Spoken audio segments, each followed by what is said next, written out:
Yang pertama, Apa? putusnya hubungan.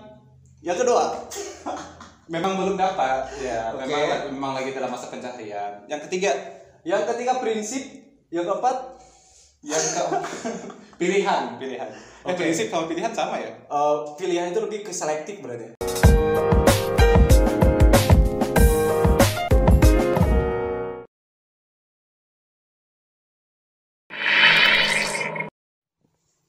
Halo, assalamualaikum warahmatullahi wabarakatuh. Ketemu lagi di Germa Bermuda berbicara seputar anak muda bersama gua Egi Bakso. Bersama gua Gabriel. Beranak kata gue tadi. ulang. Ulang. Anak baru gini nih. Bersama gua Egi Bakso. Bersama gua Gaby Brana. Kita berdua Egi Gaby Bakso Beranak. Iya. Haha, lucu. Oke, kali ini gue ditemani sama Gabriel. Dia ini Gaby aja. Gaby sama si Gaby. Dia ini awalnya dari jadi seorang narasumber dan pada akhirnya kita rekrut jadi bagian dari tim ya. Iya. Jadi dia akan membawakan konten Germa Bermuda bersama gua ataupun sama Andi gitu ya. Kemarin dia baru beres wajib militer sebenarnya. Nah, berhubung 2 episode sebelumnya orang ini membahas sesuatu yang berat gitu ya. Kali ini kita paksa dia untuk membahas sesuatu yang receh tentang jomblo. Oh, jomblo yang kayak gimana tuh? Oke, kita definisikan dulu. Biasa kalau sama gue itu ada definisi. Jomblo menurut lu apa? Karena gue tugasnya kan tadi lu nyangka aja. Gue opening udah lama. Udah lama durasi gue opening. Oke. Jomblo menurut lu apa? Kalau menurut gua ya, jomblo adalah suatu kondisi atau keadaan di saat lu itu tidak punya pasangan lah ibaratnya. Pasangan. Berarti jomblo itu maknanya udah diakuisisi sama orang yang berpasangan tapi gak punya pasangan, berarti jomblo gitu. Iya. Bukan berarti dia gak punya pasangan, teman dalam arti teman dekat gitu. Iya, teman dekat ada, maksudnya sahabat, teman itu kan. Iya, berarti maknanya udah diakuisisi kekasih gitu. Iya, Jomblo kekasih, itu adalah untuk kalian semua yang sendirian tanpa kekasih. Iya. Kalau Anda sudah punya pasangan? Alhamdulillah sudah ada. Gitu. Meskipun penonton kecewa. Meskipun gitu saya harus berkata sudah ada karena Iya. takut apa-apa balik dari sini. Iya.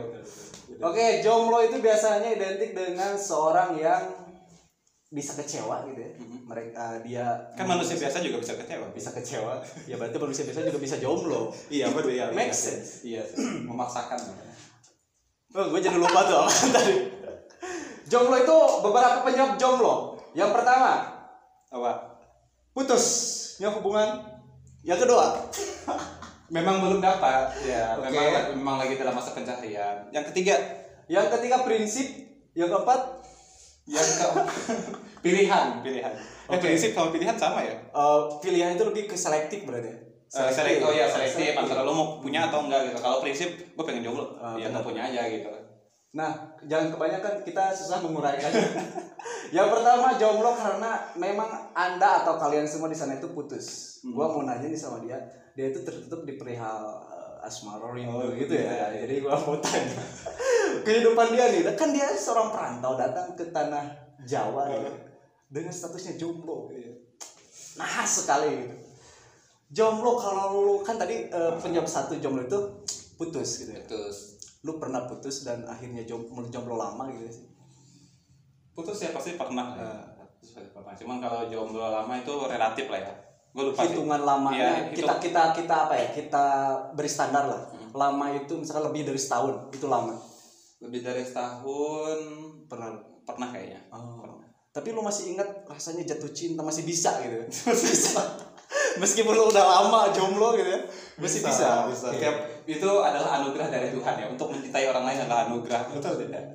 Jadi lu nggak mungkin lupa. Jadi mencintai orang itu kan anugerah ya. Lu nggak mungkin lupa rasanya atau lu nggak mungkin lupa gimana cara mencintai orang lain gitu. Itu hal yang Oke, menarik. Kan lu jomblonya lama, akibat putus kan tadi. Benar gak sih? Lu bukan sampai saat ini, setahun lebih lu gak punya pasangan atau gak memutuskan untuk mencari pasangan, itu karena ada masa lalu yang apa gitu? Kalau gue pribadi ya, gue nggak tahu ya, orang mungkin alasan di luar itu lebih kayak ke general sebagainya. Kalau gue itu lebih kayak kalau misalnya gue punya hubungan tuh dan diakhiri itu harus dalam keadaan yang baik. Damai. Jadi gak musuhan. Jadi nggak musuhan, nggak ada masalah dan sebagainya macam. Gue harus clear semuanya, sehingga gue tuh misalnya kalau udah ibaratnya kita beda jalur, udah pisah gitu, kita ya fine aja gitu, nggak ada yang dendam segala macam. Jadi gue nggak masalah ketika misalnya gue dalam keadaan belum punya pasangan atau jomblo, nggak ada tekanan gue harus segera punya atau segala macam. Gue nggak punya sih kayak gitu. Berarti lu jatuhnya itu jomblo ketika lu putus, jatuhnya lu memilih jomblo karena prinsip. Ya benar gak sih? Benar aja lah. Iya. Benar, karena itulah poin kedua yang akan kita sampaikan.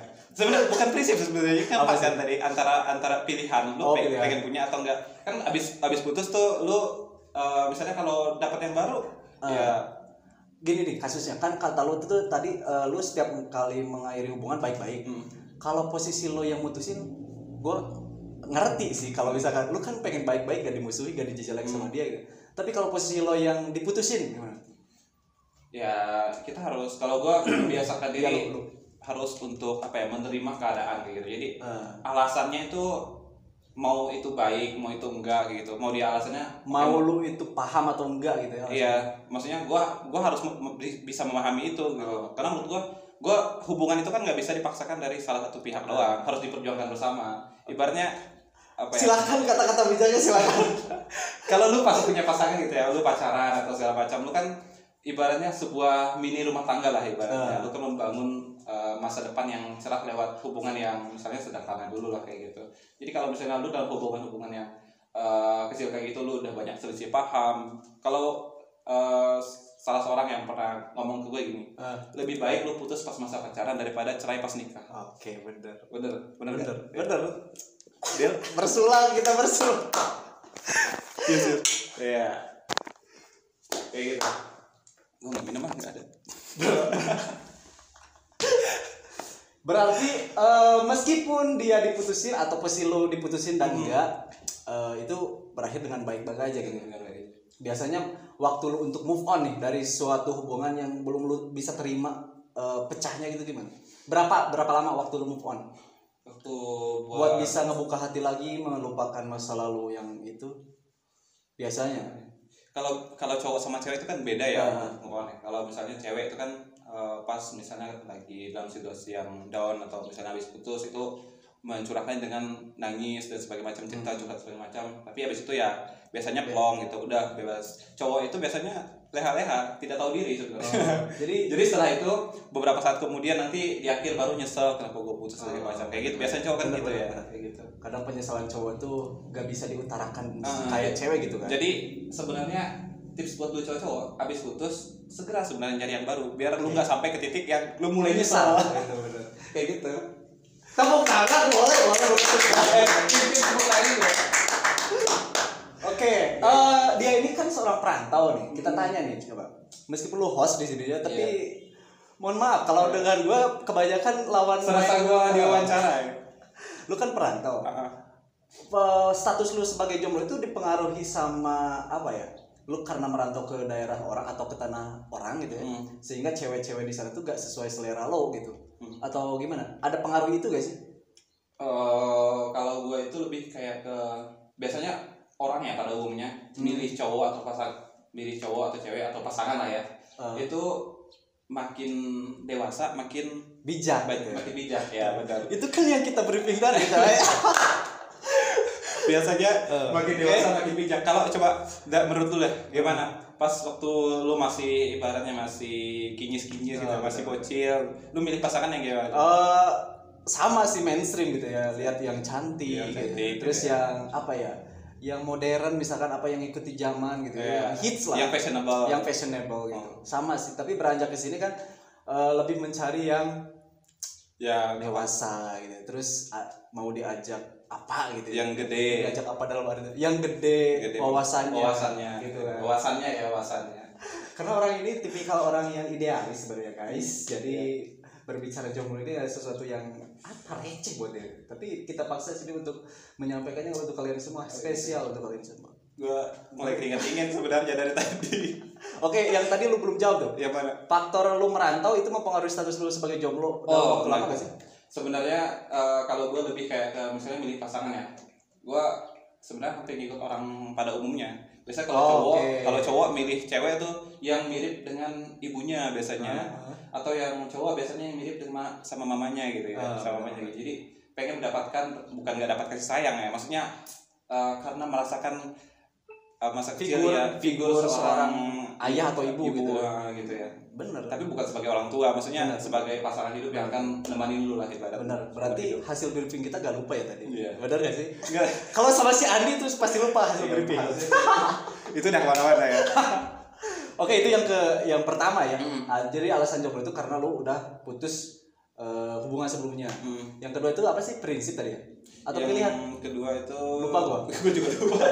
Ya pokoknya prinsip lah. Tadi apa? Prinsip jomblo. Prinsip. Lu sebenarnya berpotensi dapat pasangan, tapi karena prinsip lu ingin menyendiri, ingin lebih banyak me time gitu ya, lu putusin untuk gak cari hubungan. Bener gak gitu? Prinsip. Orang biasanya yang prinsip itu ya, itu dipengaruhi oleh masa lalu biasanya, karena lu dikecewakan terus lu oke, gua gak akan cari cowok yang dipukul rata biasanya. Semua cowok itu sama. Semua cowok itu sama, semua cewek itu sama, kayak gitu biasanya. Jadi gue akan pilih yang memang nanti dapatnya ya udah yang satu itu buat nikah terus berkeluarga segala macam gitu. Tapi kalau misalkan alasannya gitu ya prinsip ya. Dengan alasan karena dia punya luka di masa lalu gitu ya. Menurut lu saran lu gimana ke orang-orang kayak gitu? Dia tuh seolah-olah menolak cinta gitu ya. Padahal dia sebenarnya mampu membukakan pintu hati, cuman karena apa ya, ketakutan di masa lalunya itu memutuskan dia, udah gue mau jomblo, takut tersakiti lagi. Gimana ya?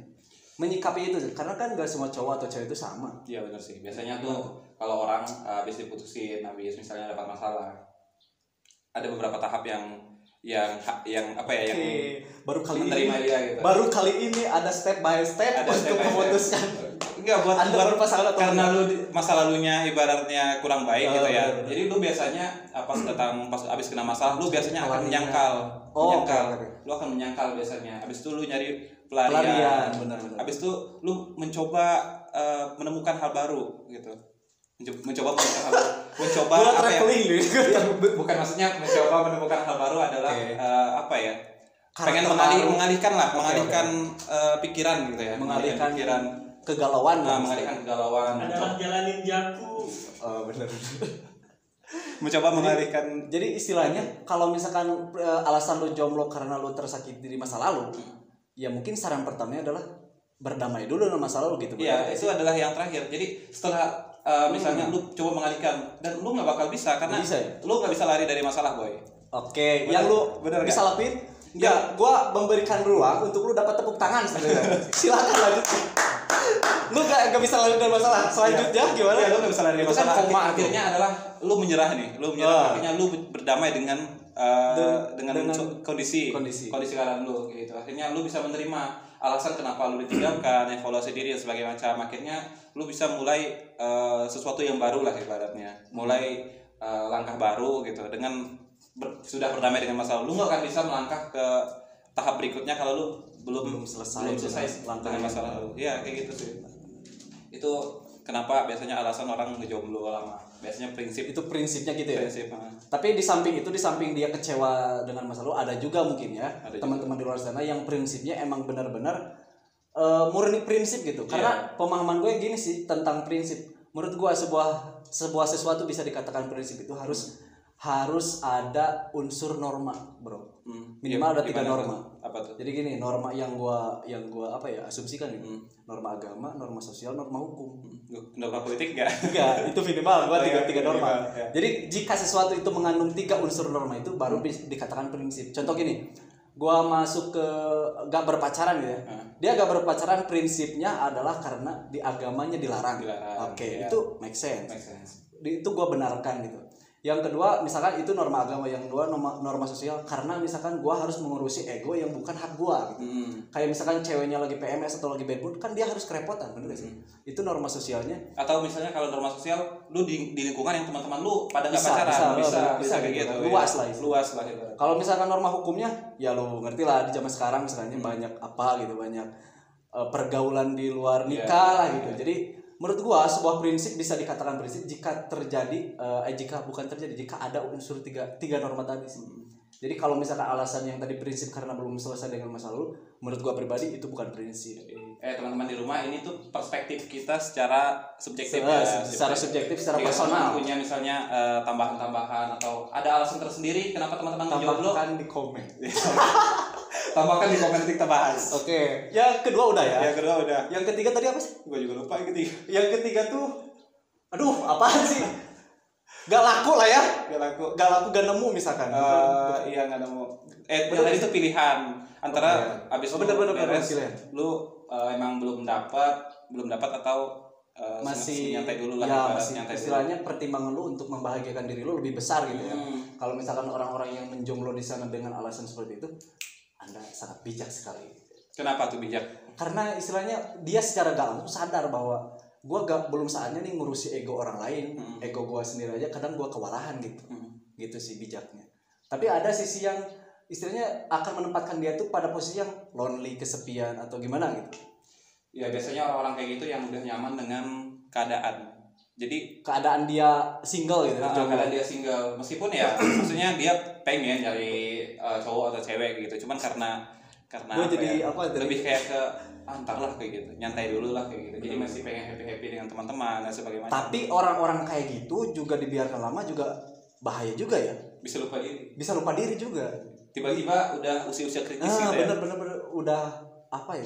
Udah kritis usianya bisa gitu sih.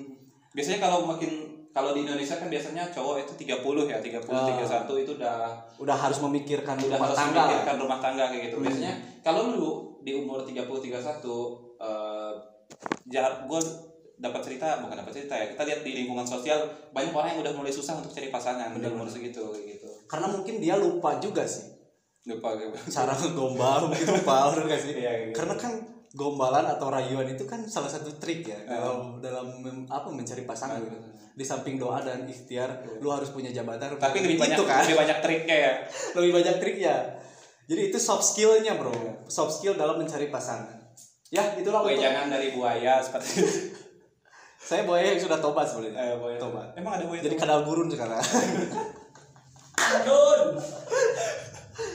Itu yang ketiga. Jadi banyak teman-teman di luar sana yang jomblo karena emang nyaman dengan diri sendiri. Bukan nyaman diri sendiri bukan berarti berpasangan dengan diri sendiri, bukan gitu. Jadi lebih ingin menghabiskan waktu luang untuk kemajuan diri sendiri gitu ya.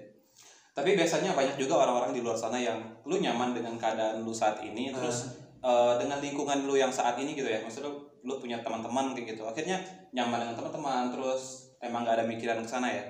Dan yang lu lakuin sebenarnya bukan hal yang ngebangun lu. Maksudnya justru lu nyantai berpoya-poya lah ibaratnya. Lu cuman sana sini gak jelas kayak gitu. Sedangkan kalau misalnya menurut gua ya, ketika lu dalam keadaan jomblo itu sebenarnya lu harus mempersiapkan diri untuk mempersiapkan hubungan selanjutnya. Maksudnya orang yang pengen lu jadikan pasangan hidup atau pengen lu jadikan pasangan itu harus melihat lu sebagai orang yang yang keren gitu. Jadi jangan sampai terima aku apa adanya tuh dipakai untuk mewakili keadaan buruk gitu.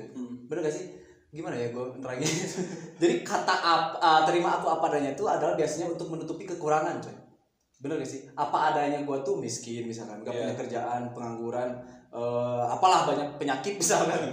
Nah itu biasanya terima aku apa adanya, bener gak sih? Orang-orang kayak gitu biasanya gitu. Sebenarnya kata yang terima aku apa adanya itu menurut gue kurang etis dipakai sama orang yang sehat secara mental maupun fisik ya. Iya benar. Karena jadi misalnya kalau terima aku apa adanya, dia itu mohon maaf ibaratnya cacat mental atau misalnya cacat fisik sebagai macam yang lu nggak bisa melawan kehendak Tuhan gitu. Kalau misalnya lu menyalahkan karena gua belum dapat pekerjaan sebagai macam, ya itu kan tugas tanggung jawab lu sebagai seorang cowok. Antara cowok atau cewek sama aja gitu menurut gua. Jadi menurut gua terima aku apa adanya tuh lu harus merubah apa adanya dulu diri lu gitu. Jadi apa adanya diriku itu gua punya pekerjaan, gua punya gaji, gua ganteng, gua famous gitu kan. Nah itu apa adanya aku gitu. Menurut gua sih gitu. Gitu. Jadi jangan sampai kata apa adanya tuh mewakili sesuatu yang buruk di diri lu gitu. Sifat aja bisa diubah. Benar. Sifat aja bisa diubah jika istilahnya lu menganggap sifat lu itu merugikan orang lain, membuat banyak hubungan lu kandas aja kan. Iya, benar-benar. Jadi keadaan lu saat ini, sifat lu saat ini, emang sih orang lain tuh nggak bisa mengubah diri kita, Benar. tapi orang lain itu bisa menjadi alasan diri kita berubah. Andai saya terlalu banyak memberikan ruang untuk dia mendapat tepuk tangan. Aduh. Yang keempat terakhir. Yang keempat terakhir apa? Tadi lupa. Pokoknya teman-teman semua back aja videonya ke depan ke belakang. Anda akan temukan poin keempat dari alasan orang lain menjomblo. Sengaja kita buat tidak terangkan ya, biar teman-teman bisa menerangkan di alasannya karena gue lupa hasil briefing tadi apa gitu.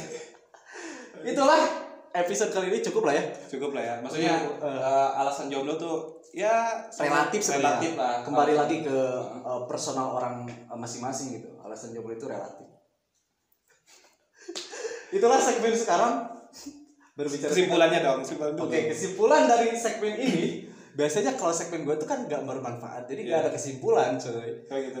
Jadi kalau misalkan lu kan tadi banyak Tapi kan kata-kata bijak, biar kata-kata teman-teman- bijak. Nah. Jadi gue serahin ke lu. Kesimpulannya silahkan dengarkan. Sebenarnya tadi udah banyak gua sampaikan ya kata-kata yang seolah bijak. Sebenarnya Menjual, kata-kata menjual. menjual. Jadi bisa dipakai teman-teman di rumah. Oke. Kan kata-kata itu enak diucapkan tapi Yang susah dilakukan. Yang tadi aja. Kita gak mungkin bisa lari kita jangan lari dari masalah, tapi kita harus hadapi masalah. Terutama Kadang jomblo. lu sekarang apapun keadaan lu punya pasangan, lu lagi ibaratnya jomblo lagi nyari pasangan kayak gitu. Ya do the best lah, apa yang bisa lu lakuin sekarang ya lu lakuin kayak gitu. Jangan sampai kesempatan yang ada lu sia-siakan. Nanti makin bertambah usia, semakin bertambah dewasa, lu akan makin susah buat nyari pasangan. Pola pikir lu makin makin stuck gitu ya. makin Apa start, ya makin diperkecil, bukan Diperkecil, kecil ya, diperkecil ya. Maksudnya lu lebih dewasa lah dalam memilih sesuatu. Benar-benar. Tapi kalau kalian jomblo di luar sana berdasarkan prinsip versi gue, pertahanin. Jangan kelamaan aja. Yang kelamaan ya, Kelamaan. segera cari pasangan yang benar-benar serius gitu. Jangan kebanyakan main gitu ya. Iya. Apalagi yang udah mendekati umur-umur panik gitu ya. Umur panik, usia panik bener. Tapi kalau usia panik biasanya nggak nonton ini sih. Gua udah mau closing gini-gini itu ngomong lagi. Itu kru dari belakang. Itulah segmen kali ini bersama gua. Itulah Oh makin lama durasi. itulah segmen kali ini bersama gua yang gak bermanfaat kalau misalkan bawain konten dan ngajak anak baru. Sebenarnya dia Martin masih magang. See you di episode Germa Bermuda selanjutnya bersama gua Egi Cuang, Bersama Gabriel Ki, Mas Ki. bener Satu kata doang. bener. Jangan lupa. Gua belum. Oh ya apa? Gua Egi tuh kan jadi lupa gua. Bersama gua Egi Cuang, Bersama gua Gebiki. kami berdua Egi Gebi Cuangki. Iya. Terima kasih orang baik. Jangan lupa subscribe, like, dan komen.